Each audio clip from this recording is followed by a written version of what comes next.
We asked people, does your marketing team have an AI roadmap? But 75% of people just straight up don't have one. That's kind of crazy to me. Everyone at some point, like you have to have at the very least a list of prioritized use cases that you're knocking out one by one. You guys are all about AI literacy. Why is it so important? The idea here is AI literacy just being an understanding and familiarity with artificial intelligence, and more importantly, how it actually impacts your work. Every single role in every single company at every level of the company will need at least a basic level of AI literacy. Now, how you get there? What are some of the places you can send us that say, hey, here are lists of tools? So I would say the way I approach this is kind of in 3 tiers. I would say tier 1 is, I guess the tier 2 approach I would say is like the frontier models are really going to be your next go-to. And then third you get to. Welkom bij de Storybrand podcast, waar wij geloven, if you confuse, you lose. Ruis in je communicatie is je grootste vijand. En het creëren van een duidelijke boodschap is de sleutel om je bedrijf te laten groeien.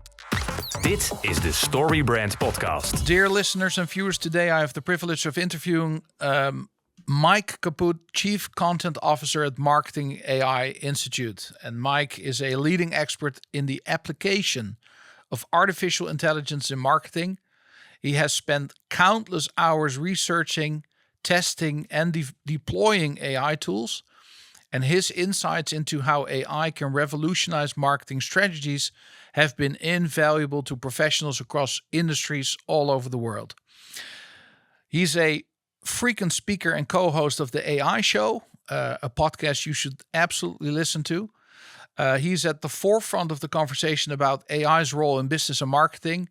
And in this episode, we'll dive into how Marketing AI Institute has grown and evolved and explore how businesses can harness the power of AI to stay ahead in a rapidly changing landscape. Welcome to the podcast, Mike. Thanks for having me. Happy to be here.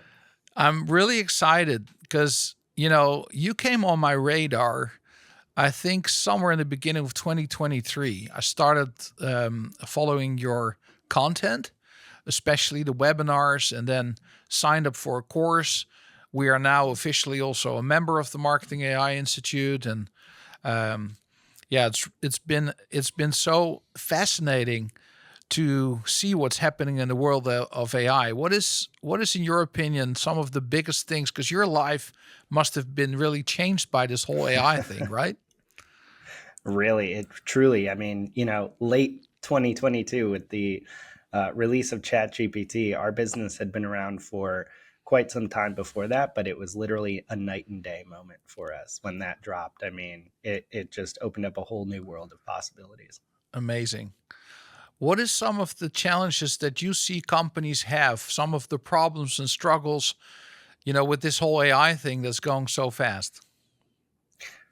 Number one is going to sound familiar, I suspect, to a lot of people, keeping up with everything. And I'm going to just put your mind at ease right now. It's impossible. You're not doing anything wrong. It's just inherently like overwhelming and like drinking from a fire hose. So just keeping up with everything, especially even if all you tried to keep up with were the new tool launches and model releases, that would be more than a full-time job. So that's a big one. And then another one is really figuring out how to get started or how to go a little further.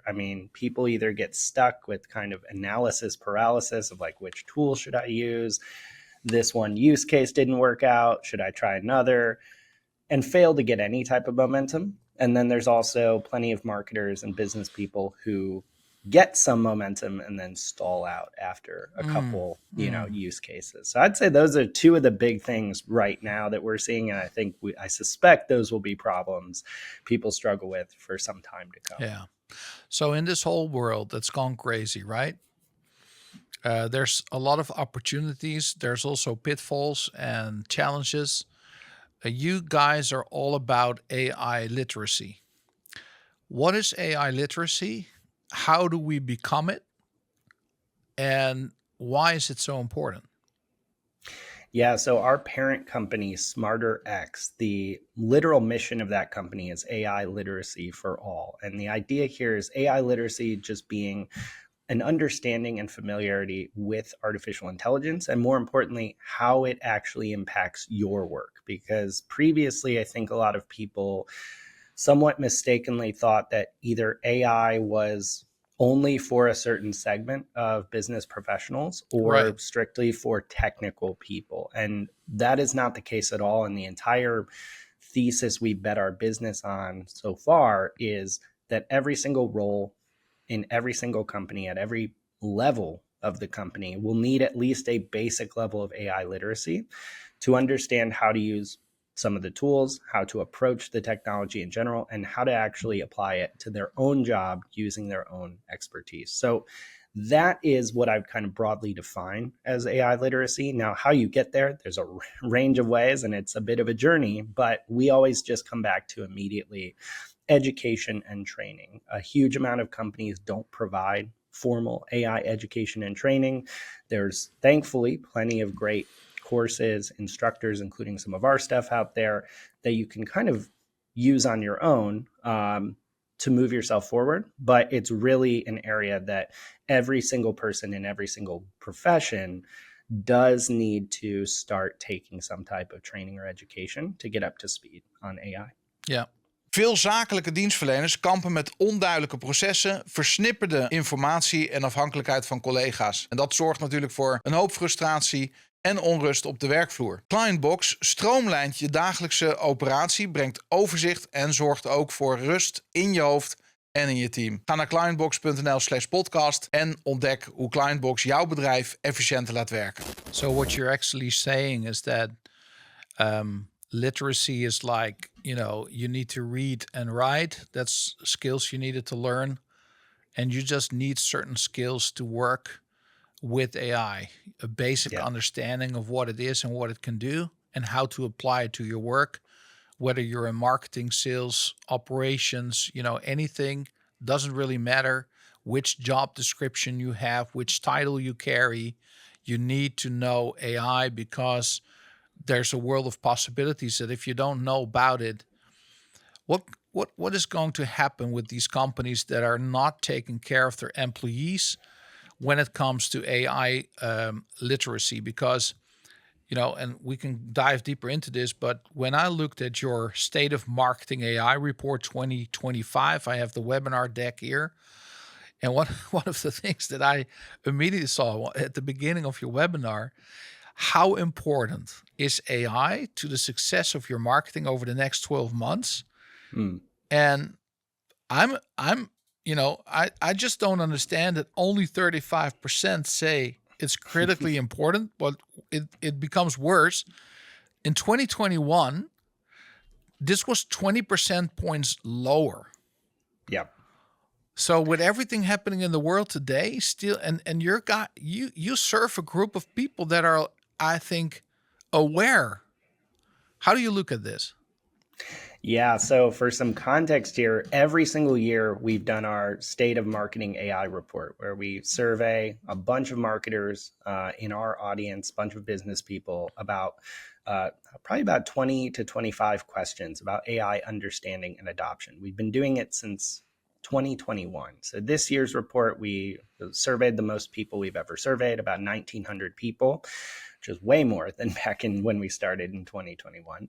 But we now have this kind of rich historical data set for the questions. They've changed a bit over the years, but there are some we've been asking since the beginning. This is one of them, saying, hey, how important would you say AI is to your marketing in the next 12 months? Right. And like you said, 74% either said it was critically important or very important to their marketing. So it's like, okay, you've got 3/4 of people actually saying this is a fairly significant technology. But the thing you called out, I did find really interesting, where 35% say it's critically important. That's 20 percentage point jump since 2021. So literally back then, 15% of people said the same thing. So I look at this as, one, it seems broadly okay, this audience, and you factor in somewhat important as well. You've got 94% of people understand it's important in some way. Now, I would expect the very forward marketers to be answering 100% saying it's critically important would be my guess.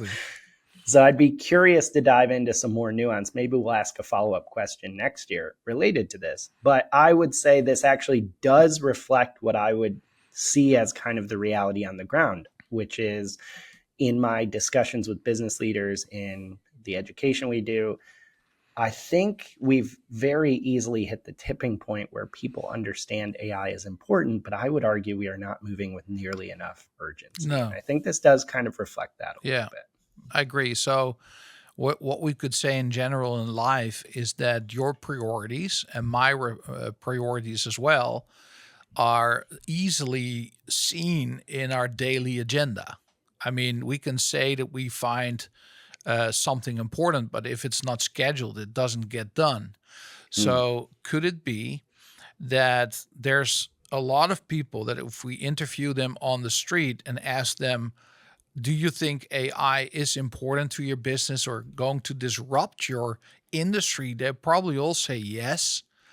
Then second, if we ask them, okay, do you use AI? They probably say yes too, but it's only ChatGPT. Right. And third, when we ask them, do you have a plan to integrate AI into your business? I don't really think that a lot of businesses have a plan moving forward. I think you're 100% right on that. Another stat I'll pull out, which is a bit specific to the way we asked this, but I think does really highlight what you're saying is, we asked people, does your marketing team have an AI roadmap? And by that, we define it as saying, an AI roadmap is something like, do you have some type of plan for the next 1 to 2 years of what use cases you are going to pursue for AI? So definitely open-ended, I would say. But 75% of people just straight up don't have one. Right. And that's kind of crazy to me. I realize it's really hard to plan a year or two in advance, but at the very least, I would argue everyone at some point, whether for their own job or their marketing organization or their business as a whole, like you have to have some type of at least rough roadmap to understand where you are going. What, at the very least, a list of prioritized use cases that you're knocking out one by one. I would consider, table stakes for something like this. If you were the business owner of a business, maybe own the business of the listener right now, what would be the steps you would take if you're starting from scratch with AI? I mean, you probably bought some. The only thing you probably have done is a paid version of ChatGPT or Copilot or whatever type of AI tool you use. What would be the plan that you would, can you take us through some steps and say, okay, here's your big plan? Yeah. So one thing we teach a lot, and we've taught this to, I guess, thousands of companies at this point, whether through our courses or in-depth workshops like on site with people. One really good place to start is kind of what we call the use case model, which is you're basically the easiest and quickest way to kind of get started or go a little further with AI is identifying narrowly defined use cases that have a high probability of success when you apply AI to them. So we go through kind of a whole methodology to help people arrive at that. But the core philosophy behind it is really looking at any job, any role as a bundle of tasks, right? Like my title is Chief Content Officer, but to actually do that job, on any given week or month, I am doing dozens, if not hundreds, maybe even thousands, if we got really granular about it, thousands of tasks that comprise this role. Now, that doesn't mean anyone can do anyone's job or that AI can do everyone's job. I would not say that at all. But what we want to do is actually work to unbundle our job into these more understandable and narrowly constrained tasks, because then once you have a list of those, you can start evaluating and ranking those in terms of the time you might save by applying smarter technology to that task, the performance impact you might have by doing it in a smarter way with AI. And that at least gives you somewhere to start. So if I am anyone listening with a business and I don't have at least a rough list of use cases prioritized in some way for us to start tackling with the technology out there, that's where I would start. And you can get to it pretty easily. You can get to a really rough working document by just looking at and auditing the things you are doing every day, every week, every month. I mean, you've got to-do lists, you've got project management software, you have a calendar. Go look at the things you are actually spending time on. That's a really good first step. I like that. It's a big step as well, because you can take it real small, but it can have a big impact, right? Because what I see when I learned this in the first course that I followed at the Marketing AI Institute, where you presented this use case methodology, a lot of people are paralyzed by the analyzing of all the tools and all the possibilities.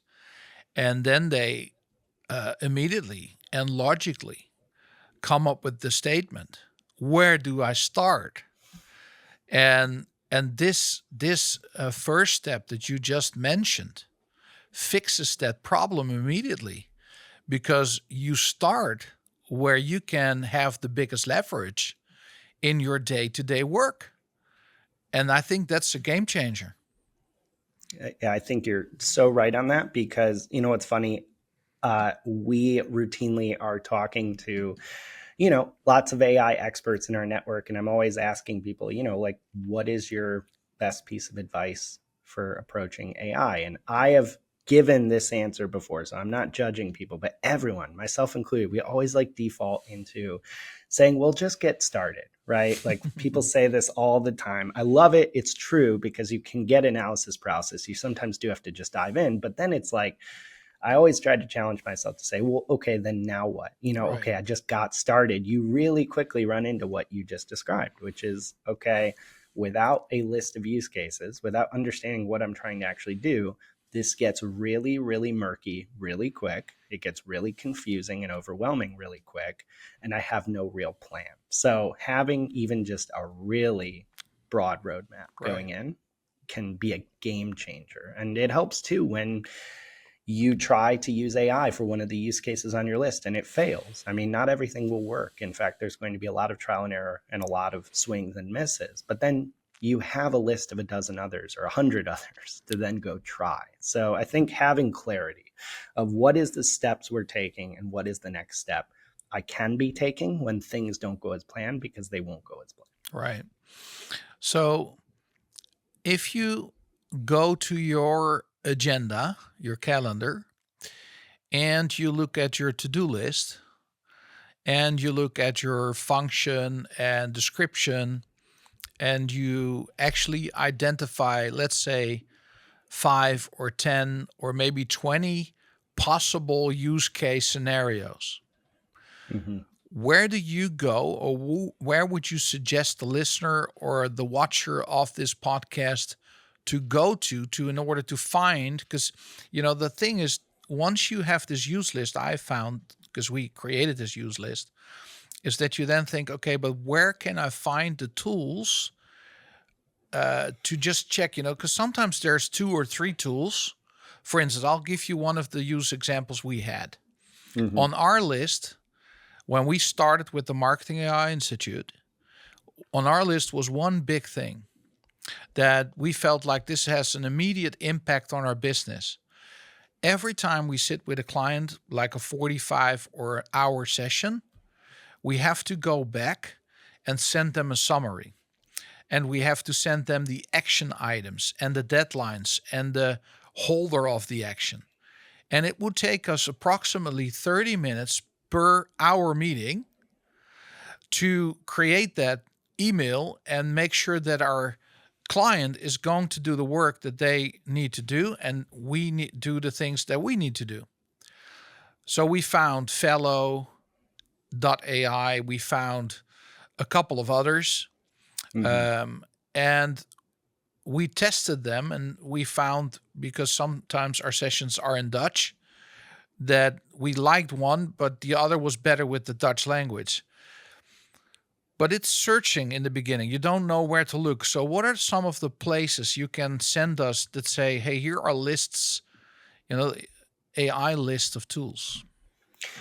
Yeah, so to kind of, I'll tackle this from a couple angles. Yeah. So first, I would say this is such a huge challenge, right? You have these list of use cases you're excited about, and suddenly it's like, well, okay, like what do I go do? Yeah. Like, how do I go find tools? Because unfortunately, even with the best vendors out there, there's so much hype, there's active misinformation, there's confusion in how people talk about AI. I mean, the most recent example of this is AI agents, which is a disaster in terms of terminology, because it basically, that term is really quickly coming to mean nothing because everyone's just assigning it whatever definition they want. So it gets really, really confusing, especially if you're new to this. So I would say the way I approach this is kind of in 3 tiers. If I have a list of use cases and I have no tools yet to go experiment with, and I'm in that kind of research phase, I would say tier 1 is start with your existing technology. I would actually go through in your use case list and say, if any, what technology are we using today to do this thing? So like, let's just super quick example is like writing blog posts. I mean, before AI, writing blog posts was done. The only technology used for it was Google Docs, right? We write it in HubSpot. Yeah. We upload it in HubSpot. So stuff like that, I can then look at my use case and say, okay, we use Google Docs for this. We use HubSpot for this. In the last few years, all these tools suddenly, these existing tools suddenly have AI features. We already have Google Docs and HubSpot approved. We already pay for them. There's no, as far as I hope, no change management to like look at the AI features that may be in HubSpot to help.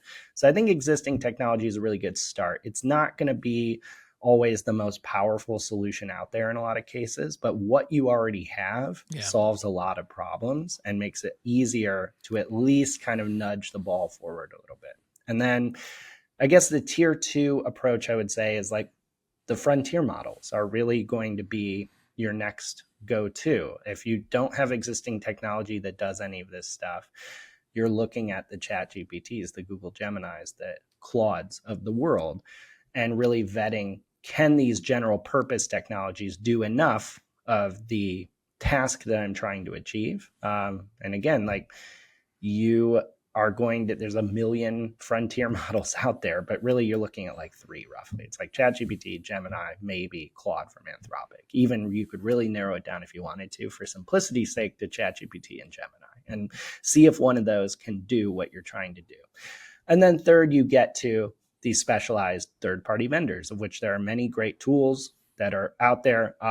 We publish on marketingaiinstitute.com some spotlights of vendors. We've kind of we only do those here and there, I'd say periodically. So I think the best way you can go find lists of tools is really, again, from a use case first role, because you can go search or run an AI-powered deep research report, for instance. It's a good way to do this, actually. Use OpenAI's deep research capability in ChatGPT, use Google Gemini's deep research, and say, list out for me all the AI tools for writing blog posts, for summarizing client meetings, for X. Once you have that use case, that solves a lot of the problems, because at the very least, you can get a list of vendors to go vet. And this is why it's so important to have that list of use cases, is because imagine doing this process without a use case. What are you going to go do? Look up AI for marketing? You can, but good luck. Like there's a million tools that do a million different things. Like you said, until you actually test out the tools, you don't know which one's going to be perfect for you. There's literally, I don't think, any way you can do this without diving into some demos and testing out the tools, which is why I kind of look at those tiers as ways to say, okay, let's chip away at this problem. And then if worse comes to worse too, I would say if you're really running into trouble, maybe revisit the use case and break it down further into smaller tasks and then start chipping away that way. It's, there's a lot of trial and error. It's not always an efficient process, but again, with the right ranked use case, it's worth spending the time and energy to find the right tool, because you get an incredible ROI. Yeah. And you can also discuss with your team, what are the KPIs that I'm going to steer on? Like one, of course, could be how easy to use is the tool. 2 is maybe also background of the tool. Who's the company behind it? Who are the investors behind it? because this says something about privacy maybe, and about stability, and about the way moving forward. It may be a simple tool now, but if there's enough brains and money behind it, it will probably get better, and pricing and those kind of things. So I like this. I like this a lot. Yeah, those are all really good questions and criteria to consider, because again, it's the Wild West out there when it comes to these tools and how quickly they move and how fast things change. So. One of the sites that I thought was interesting is there an AI tool for that? It's a funny site where you can, you got to be careful. You have to absolutely set a time limit of how much time you're going to spend on that site, because tracing rabbit holes is pretty easy. It's one of those reasons why you're advised to start from a user case perspective is so important, right? Yeah, and I would also just add to that, if you are using something like a ChatGPT or a Gemini to try to achieve your use case, if it doesn't work, I mean, it's possible it just won't do what you want it to do. But if it doesn't work, I'd also encourage people to spend a little more time learning a little more basic prompting literacy, because a really solid prompt, which you can literally today use AI to generate for you, a solid prompt with good examples and good context in a useful format for one of these tools is night and day, the difference between success and failure. So that's one area too, where I wouldn't just give up on frontier models to do a lot of the stuff we do in marketing and business, because they're so capable at a lot of things. I would, if you're really coming up short on something that you feel like should be pretty doable, I would look at your prompt as well. Yeah, good. Thank you. Can you share some examples of how AI has helped streamline operations, or even increase productivity, or increased maybe even quality within your own business?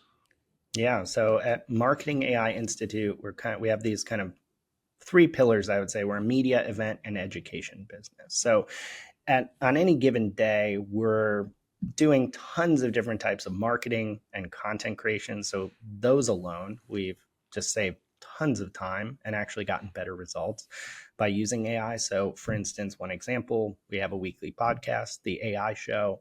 I'm the co-host with our CEO and founder, Paul Raitzer, and creating a weekly podcast, ours is like in a news format. So we'll go through the news of the week. Me and Paul will talk about AI. It's not like interviews with guests necessarily, but even doing that format of a weekly podcast, including all the prep, all the production, all the publishing, all the promotion of it, is an enormous lift. Like, it used to take so much time, and it was well worth it. The podcast quickly grew into an incredibly influential marketing channel for us. But my gosh, like for a small team especially, it was a very big lift. Yeah, so in terms of examples of using AI, we are using AI across so many aspects of the business. I mean, we have an event business, an education business, media business, and AI is quickly becoming integral to so many use cases within that. One really tangible example is our weekly podcast. So the AI Show has been running for, I think we're on episode maybe 158 coming up. So it's been a few years now. And it's a weekly news format. So it's myself and our CEO and founder, Paul Raitzer, going through the week's news. Not really an interview show, but regardless, a weekly podcast is a huge lift for a small team, for any team. I mean, doing it consistently at a high level of quality, and then doing all the promotion, production, the creation of all the assets that go with it was taking literally each month hundreds of hours of team time to do this right, and then spin off content, social media posts, video clips, etc. from it. Now, what we did is exactly what I described in previous conversations we've had, is we literally took this workflow, unbundled it into as many of its constituent tasks as possible, literally had like a roadmap of all those tasks. And it, if you get really granular, it's literally dozens of things. And from there, we actually started trying to apply AI through our existing tools and primarily frontier models, though there are a couple third-party tools mixed in over time into this workflow as well, to chip away at each piece of this and make it more efficient, more intelligent using AI. And like, we have cut down the time it takes to do this workflow by like literally 75%. So it takes 1/4 the time it used to take. And the quality is either the same or better because we can allocate some more time towards the real, lean really hard on the levers that are really the human aspect of this. So a lot of that, I actually do more prep time for the podcast than I did in the past because I'm able to actually sit down and say, okay, I can dive deeper into each of the topics this week, connect the dots, add more richness to the conversation because I'm not sitting here scrambling to like write summaries, to write intros, to write scripts, to write blog posts necessarily from scratch off of every transcript and things like that. So that's been enormous. And we have a dozen other examples like that where it's very, very doable, I would argue, to be achieving some type of like double-digit productivity gains without compromising quality. If you do it in the right way, if you do it in a sensible way, we're not talking about cutting corners or putting out AI slop or anything like that. It's more like once you really systematically break this stuff down, there's way easier ways to do it using AI. So if you look at the frontier tools that you mentioned, like Gemini or ChatGPT, what are some of the things in your podcast process that you have automated or, you have written prompts for, or can you give an example of that? Yeah, for sure. So one example is I've created a pretty extensive custom GPT, which you could also create as a gem in Google Gemini, that is trained on the style of delivery and writing and content of each script that introduces each topic in the podcast. These are relatively short. They're 100 or so words, but they actually take a fair amount of time because you have to synthesize a lot of information to tee up each topic so that our CEO and founder can then go talk about it. And it is actually quite challenging despite being short. So we now have a GPT that writes those scripts for us based on all the sources. It's really good. A human, of course, goes through and really adds, like I go through and add our kind of unique voice and clean things up. But that's an enormous time saver. Another area that's really been helpful for our team is we use a couple tools for video and audio editing. So we use Descript in particular. Is really easy to use all these great AI features to automatically clean up audio and video or make it just a lot easier for a non-technical or non-professional editor to go in and do some really cool stuff. So nice. Tools have also helped us create video clips is a big one as well. There are tools out there that will automatically turn long form video into short form clips that you can then kind of approve or reject as you need. We used to be doing all that manually, and frankly, we were not doing it very well because we just didn't have a lot of time. So that allowed us to actually, that's a really good example of not only saving time, but unlocking new capabilities because we were doing short form video very poorly or inconsistently. And now, because it's less time to get to the raw clip at least that we need, we have been able to build up a pretty significant short form video presence across those like Instagram Reels, YouTube Shorts, etc. It's been really helpful to drive, YouTube subscribers, social followers, and more eyeballs on the podcast. I like that. Great illustration. We're moving forward to what we were just talking about agents, right? Yeah. So as we move forwards, as we move towards this more advanced AI systems like AGI, what are future trends do you see shaping the market industry? That's a really good question. It's really hard to predict out more than a few years, I would say. So take everything with a grain of salt. But despite what I said about AI agents being really confusing, AI agents for sure will be a thing. I mean, I don't think we're remotely close to where some people say we are, but we will. I mean, agentic AI of some type or another, we're already starting to see it with the deep research tools. Those tools alone are transformative and disruptive for a lot of knowledge workers. You're going to see more of that where tools just go do things for you and do them well. Now, I don't know if we're going to have an agent that does everything in a single role, but I think you're going to see a lot more of people almost being like the conductor of an orchestra of agents, right? I think that'll eventually be where we go in marketing and just generally in knowledge work, would be my guess. AGI is a little harder to predict because, again, kind of like agents, there's no real agreed upon definition of it. No one knows exactly what are we talking about when we talk about AGI. If we just want to really tangibly say a system that can do a lot of, if not all, knowledge work as good as humans, I mean, we can see that very soon. I mean, some people have argued that by certain definitions, we're already there. So that's a little hard to predict what that will look like, but I feel pretty confident saying we're on that trajectory. If you define it in the way I just defined it. If you're defining it as kind of more super intelligence, kind of its own entity doing its own things, that I'm not so sure about, but we'll see. Well, you can already let them do certain things and make it ready where you only have to go in and check the work and say yes or no. So you could let them even do things totally automatic, I would say. Yeah. But what is your definition of agents, AI agents? Yeah, I tend to default towards focusing on autonomy and like goal achievement. So I would see, in my mind, I would kind of define a true AI agent as something that can go autonomously achieve a goal. Yeah. And then there's the huge caveat with a high level of reliability, right? Because we have stuff today that is an agent in that sense.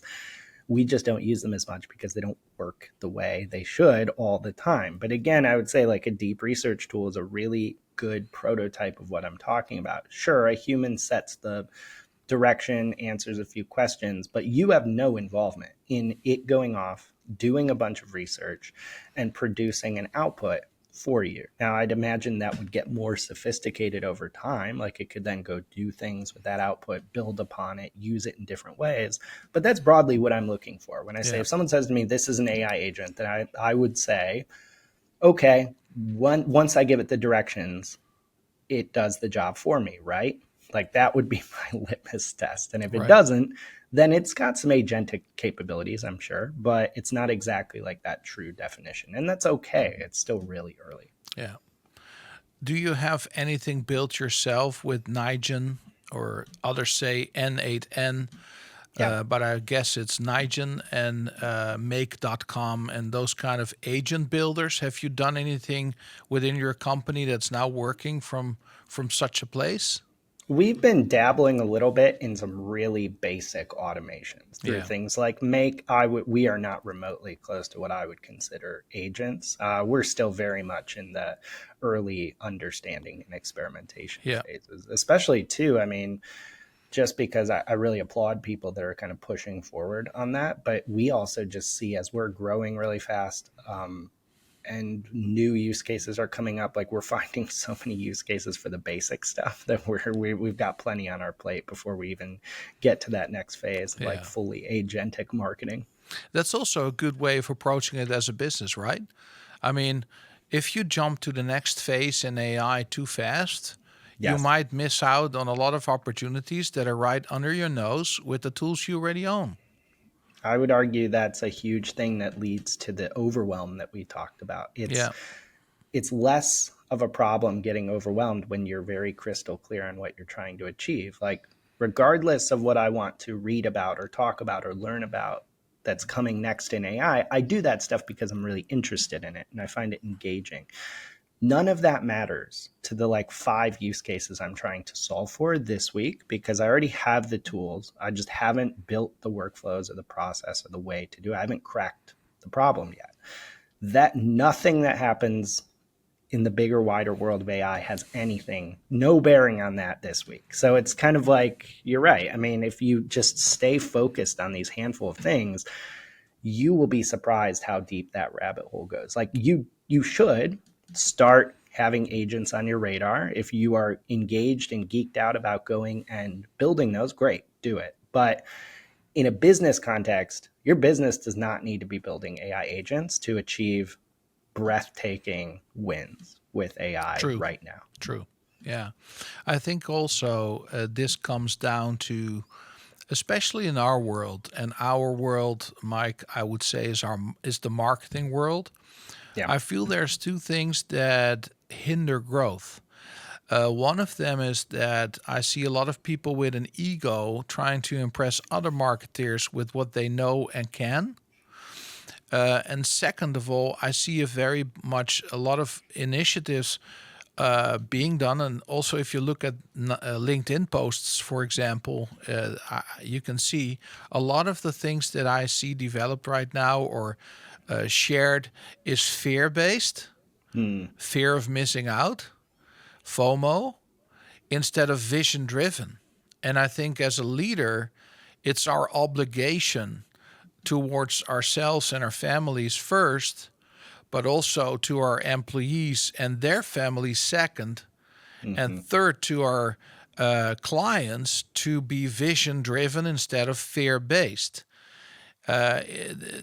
You see where I'm going? Do you feel like it's the same way in your world, that there's just a lot of people being afraid to miss out on, the next thing that's coming on? I might lose my business. Now, I know this is all true, but sometimes I think there's also a lot of hyping and exaggerating in this area. Yeah, I couldn't agree more. I tell people often, a really smart move in your career or in your business is to take a step back and zoom out a little bit, because the whole point of AI literacy and the reason we advocate for it is not just so that in the short term everyone can benefit as much as possible from AI. It's also because having basic understanding of the tools and the trajectory of where they're going, you don't need to know everything to formulate a pretty solid hypothesis or a vision of what's going to happen next and what your role is in it. You're going to get a lot wrong. Like, nobody can predict how this is going to go, but we do know a few things. We know AI is getting more agentic. We know that AI progress is not really functionally slowing down. You could debate the math and the benchmarks and things, but for your average knowledge worker, for your average marketer, it's not. It's only getting better. And we know it's getting increasingly multimodal. It's increasingly becoming more of a reasoner. It is increasingly able to solve harder and more complex problems. So given that trajectory, I can make some pretty safe predictions about what that means for my individual career, for our company, for a business.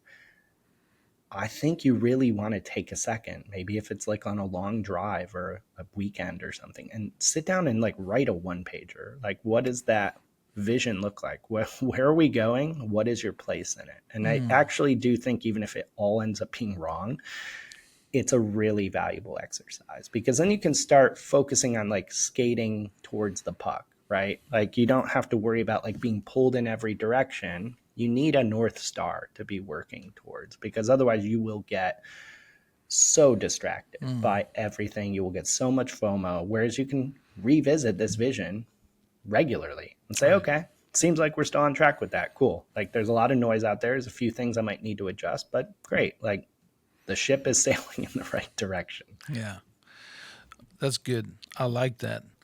So what are some of the things right now when your clients come to you and they have questions, when they have worries, or when they have just epiphanies even, right? Like visions or ideas. What are some of the things that you guys are discussing with your clients, getting feedback on in your events? Maybe even, I see that in your webinars, there's a lot of people watching your webinars, so there must be a lot of feedback from those calls, even in the chat, right? So what are some of the main things that you see happening right now in business? Where is it all taking us?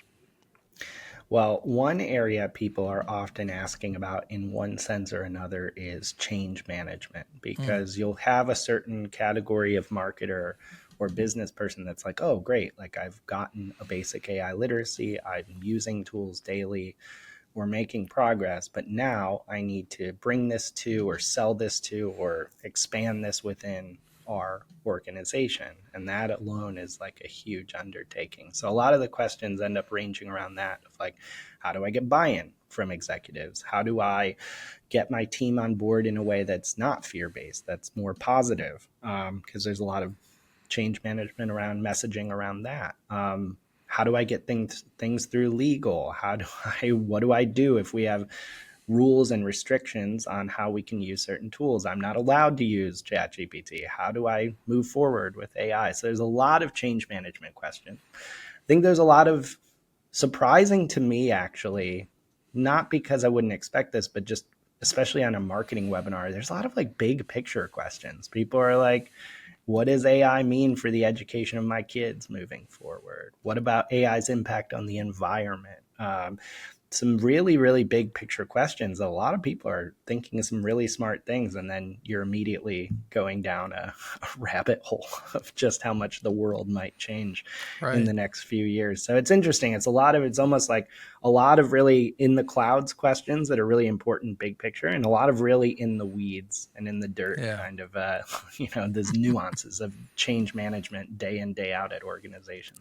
Yeah. We're all in the same boat. That's what I hear, right? Yes, I think we are. Yeah. Well, I want to thank you very much for your time. If there's one question I should have asked you, or one thing that you really want to share with our listeners, what is that one thing? What is the one thing moving forward that can help us? One thing moving forward, I don't know if I would need to ask this, but I would just encourage people, if you take one thing away from this conversation, truly, like you can find at marketingaiinstitute.com or smarterx.ai, you can find all sorts of education that I'd strongly encourage you to consider to kind of really formalize your growth. But even if you don't use any of our education, not a problem. I would encourage you, go through that use case exercise that I talked about. Spend 30 minutes just breaking down what you do in a day, in a week, in a month. At the very least, just get it into a spreadsheet, get it into some type of list where you can start ranking and sorting it. Because trust me, it's going to feel like, okay, I know you have 100 things to do. Everyone's too busy. Why do I have to do this now? This is like homework. It's like, trust me, this will save you so much time and grief later, and it will make your life a lot better. Because if you knock out one of these use cases and do it decently well, you're going to save so much time that this was an incredible investment. So just really take time, take a step back, tune out the noise for a second, take the time to get this list. Nothing else matters until you have that. Yeah, great. Okay, last two questions. What if all the billboards in the world were yours for a week? What would you say to the world when it comes to AI? Oh my gosh, that's a huge question. I feel like we could have a whole podcast about that. Yeah, we did. But if there's a one-liner, maybe something you hear yourself say over and over again, like, yeah, I it's probably going to sound a bit like a broken record, but I would say, figure out how to make AI work for you. You specifically, you underlined and italicized, right? Like, let's ignore, I realize there's a lot of big considerations. There's a lot of big fears. Mm-hmm. I have them too. I have like sleepless nights over like the negatives of what AI will produce, but that's happening probably no matter what. So like, I'm not happy about it, but focus on what you can control, because there's massive upsides to this technology. And if you can make it work for you in the context of your life, your work, you're going to be a lot happier, I guarantee you. Yeah, nice. And the last question I ask everyone in this show is, what is one book that you highly recommend to others, either based from a marketing perspective or a business perspective or even personal development? What has been a helpful resource? Really good question.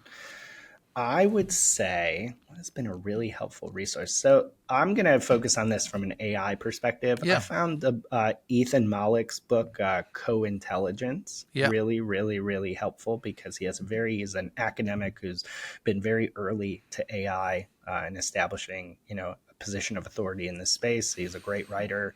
And most importantly, he comes at it from a very practical, very clear, very no nonsense perspective of like the bigger picture of like how to think about it and how to approach it. And I really, really like how he does that. I think if you pick one book to read that you haven't read, that would be a great one in AI.